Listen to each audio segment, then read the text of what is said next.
Hare Krishna, Krishna Krishna, Hare Hare, Hare Rama, Rama Rama, Hare Hare. All glories to Bhagwan Shri Krishna, Radha Madhava, and all glories to Srila Prabhupada, Jagat Guru Srila Prabhupada, by whose mercy we are able to understand the divine words of Bhagwan Shri Krishna. Hare Krishna, guys. So in this video we'll read verse numbers 39, 40 and 41 of chapter 1. So let's start with verse number 39. Goes like this. Kulakshaye pranashyanti kula dharmah sanatanaha dharme nashte kulam krishnam adharmo bhi bhavatyuta. Kulakshaye, in destroying the family, pranashyanti, become vanquished, kula dharmaha, the family traditions, sanatanaha, eternal, dharme, religion, nashte, being destroyed, kulam, family, krishnam, whole, adharmaha, irreligion, abhibhavati, transforms, uta, it is said. So Arjuna continues to give his sides of reasons as to why he doesn't want to go ahead and join the war. Says that with the destruction of the dynasty, the eternal family tradition is vanquished, and thus the rest of the family becomes involved in irreligion. So purport given by His Grace, in the system of the Varnashrama institution, there are many principles of religious traditions to help members of the family grow properly and attain spiritual values. The elder members are responsible for such purifying process in the family, beginning from birth to death. And on the death of the elder members, such family traditions of purification may stop, and the remaining younger family members may develop irreligious habits and thereby lose their chance for spiritual salvation. Therefore, for no purpose should the elder members of the family be slain. Right? Then Arjuna continues to say in verse number 40, in verse number 40,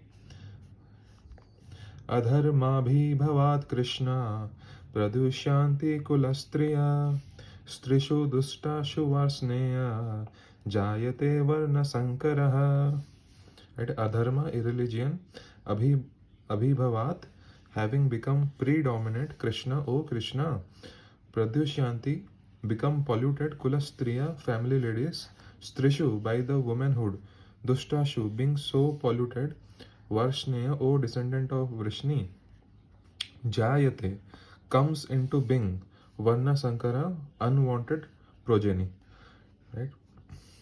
When irreligion is prominent in the family of Krishna, the women of the family become polluted, and from the degradation of womanhood, O descendant of Vrishni, comes unwanted progeny. Right? So purport given by His Grace that good population in human society is the basic principle for peace, prosperity and spiritual progress in life. The Varnashrama religion's principles were so designed that the good population would prevail in society for the general spiritual progress of state and community. Such population depends on the chastity and faithfulness of its womanhood. As children are very prone to be misled, right? Women are similarly very prone to degradation. Therefore, both children and women require protection by the elder members of the family. By being engaged in various religious practices, women will not be misled into adultery. According to Chanakya Pandita, women are generally not very intelligent and therefore are not trustworthy. So the different family traditions of religious activities should always engage them, and thus their chastity and devotion will give birth to a good population eligible for participating in the Varnashrama system. On the failure of such Varnashrama dharma, naturally the women become free to act and mix with men, and thus adultery is indulged in at the risk of unwanted population. right? Irresponsible men also provoke adultery in society, and thus unwanted children flood the human race at the risk of war and pestilence, right? Then we'll move to verse number 41. In verse number 41, Arjuna continues to say, Shankaro narakayaiva kulagnanam kulasya cha patanti pitaro hesham lupta pindoda kakriya. Right? Shankara, such unwanted children, right? Narakaya, make for hellish life, eva certainly. Kulagnanam, for those who are killers of the family, Kulakshaya, for the family, Cha also, Patanti, fall down. Pitaraha, forefathers, he, certainly. Esham, of them. Lupta, stopped. Pinda, of offerings of food. Udaka and water. Kriya, performances. Right? An increase of unwanted population certainly causes hellish life both for the family and for those who destroy the family tradition. The ancestors of such corrupt families fall down because the performances for offering them food and water are entirely stopped. So, purport given by His Grace, according to the rules and regulations of fruitive activities, according to the rules and regulations of fruitive activities, there is a need to offer periodical food and water to the forefathers of the family. This offering is performed by worship of Vishnu because eating the remnants of food offered to Vishnu or Sri Hari can deliver one from all kinds of sinful reactions. Sometimes the forefathers may be suffering from various types of sinful reactions, and sometimes some of them cannot even acquire a gross material body and are forced to remain in subtle bodies as ghosts. Thus, when the remnants of prasadam food are offered to the forefathers by descendants, the forefathers are released from ghostly or other kinds of miserable life. Such help rendered to the forefathers is a family tradition, and those who are not in devotional life are required to perform such rituals. One who is engaged in the devotional life is not required to perform such actions. Again, one who is engaged in the devotional life is not required to perform such actions. Simply by performing devotional service, one can deliver hundreds and thousands of forefathers from all kinds of misery. It is stated in the Bhagavatam, right? That is a very important verse given by Prabhupada in the purport. Let's read it carefully.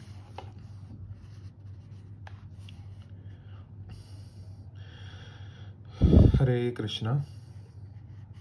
Devarshi bhutapta nirnam pitranam na kinkaro nayam ranicharajan sarvatmana yah saranam saranyam gato mukundam parihritya kartam. Devarshi bhutapta nirnam pitranam na kinkaro nayam ranicharajan sarvatmana yah saranam saranyam gato mukundam parihritya kartam. Right? It is said that anyone who has taken shelter of the lotus feet of Mukunda, the giver of the liberation, giving up all kinds of obligation, and has taken to the path in all seriousness, right? Again we'll read, anyone who has taken shelter of the lotus feet of Mukunda, right?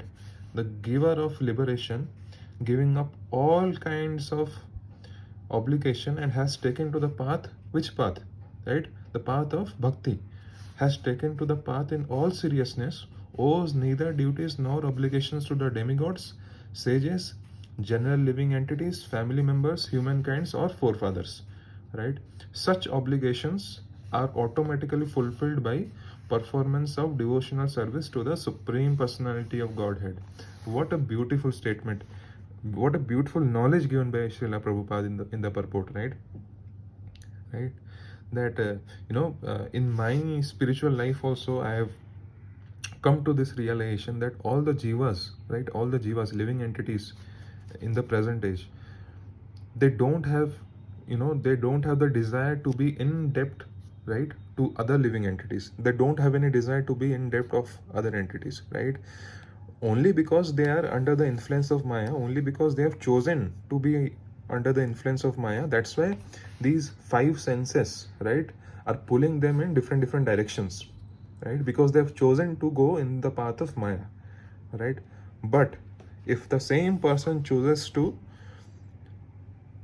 be on the path of bhakti, right? If the same person chooses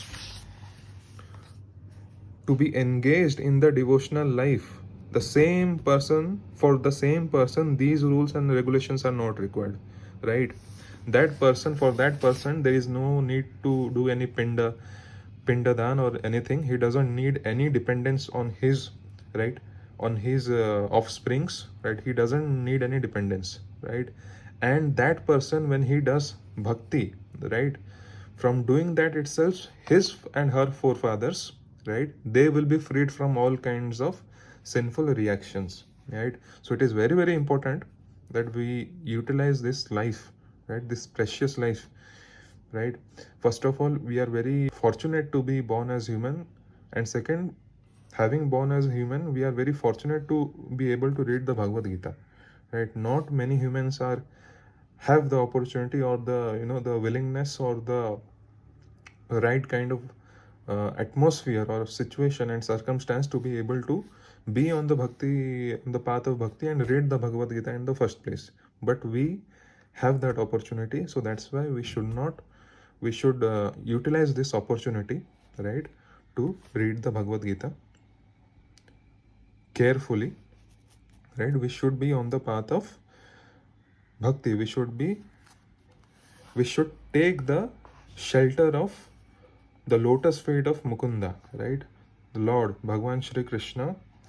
We should take shelter of Bhagwan Shri Krishna at the lotus feet of Bhagwan Shri Krishna, because he gives shelter to all, right? The God who gives shelter to all, we should take shelter at his divine lotus feet, right? Only then we'll get liberation, right? All, and will not be having any kinds of obligation to any of this, as mentioned, demigods, sages, living entities, family members, humankinds, or forefathers. Will not be having any obligations to all these, right? As well as by doing, you know, by being on the path of bhakti in all seriousness, will be giving, will be freeing all our forefathers from all their sinful reactions. So that's a benefit, right? So guys, in the next video, we'll continue from verse number 42. So guys, as we learned in this video, it is a great fortune being born as a human being, and it is a great fortune being able to read the Bhagavad Gita. So we should take the shelter of the divine personality of Godhead, right? We should take shelter of the divine lotus feet of Bhagwan Shri Krishna, and only then we'll be free from all the obligations, right? Of not only this life, of the previous lives also, right? We'll be free from obligations to all the people of not only this life, from previous lives also, right? So, and why we are obligated in the first place, right? This question we need to ask. Why we have obligations in the first place? Because we have chosen to be on the path of Maya, right? We have chosen to be on the path of Maya. That's why, and not only in this life, in previous lives also, we have chosen to be on the path of Maya. That's why we have obligations upon obligations upon obligations of many lives, right? That's why we are stuck in the cycle of birth and death, birth and death, birth and death. So we have to break that cycle. How? By pursuing the path of bhakti in all seriousness and taking the shelter of the lotus feet of Mukunda, lotus feet of Bhagwan Shri Krishna, right? Only then we'll be able to break this cycle of birth and death, right? Free ourselves from all the obligations, free ourselves from all the Maya, right? Which is something we deserve, because we are human beings, we are souls, right? We are not material beings, right? So guys, and another thing is that by pursuing the path of bhakti in all seriousness, not only we are giving benefit to ourselves, we are giving benefit to our 1000 forefathers also. The sinful reactions of all the previous 1000 forefathers will also be cleared if we right now follow the path of bhakti, right? Take the shelter of Bhagwan Krishna and take his holy name, Hare Krishna, Krishna Krishna, Hare Hare, Hare Ram, Ram Ram, Hare Hare. That's it. Every day, 10 to 15 minutes. If we can do much more, better. But we should do. Only then we'll be moving away from the path of Maya to the path of Bhakti, right? By taking the shelter of the holy name, right? By taking the shelter of the holy name, Hare Krishna. Okay, guys. So we'll meet you in the next video. Hare Krishna. Hare Krishna.